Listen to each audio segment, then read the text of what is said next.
Smoke rises at Fujairah in the United Arab Emirates.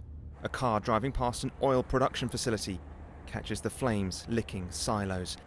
The smoke may be blackening the sky here, but the effects of what's happening in the Middle East and Gulf are reverberating around the world. Worries about the impact on energy have sent people rushing to the pumps. Cars seen lining up at petrol stations in Seoul in South Korea. In New York, some have also been rushing to stockpile gasoline. I'm concerned since there is a war going on, and then, just looking at the history, every time there is war, gas prices do go up. While drone attacks and dangers posed to oil facilities have concerned some, there are more worries about what's happening on the water. Iran has threatened to effectively close the Strait of Hormuz, one of the world's most important shipping lanes, particularly for oil. The narrow body of water between Iran on one side and the UAE and Oman on the other sees around 20% of the global oil trade going through it. Concerns about the impact of drone attacks and that trade have resulted in oil prices rising sharply. The price of Brent crude, a benchmark for most global oil prices, is at its highest level since July 2024, though still some way off highs seen during the invasion of Ukraine in 2022. Even more concerning for some in Europe is what's happening to gas.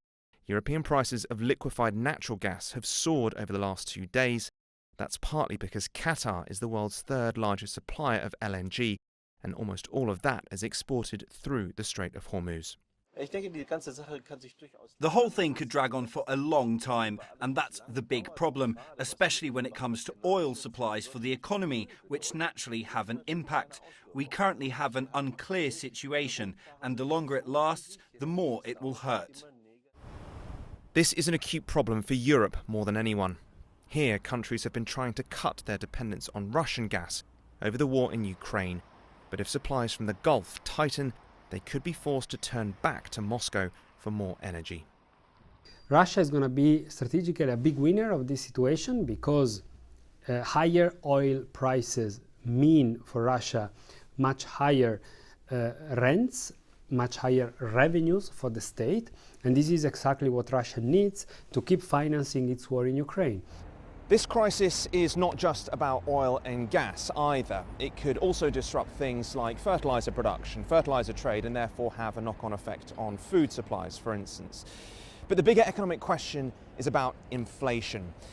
Years of shocks to energy have driven the price of money higher, and even though that has begun to stabilize, if this latest conflict continues to do so for oil and gas, people could come under pressure once again from the cost of living. Joel Flynn, TRT World in London.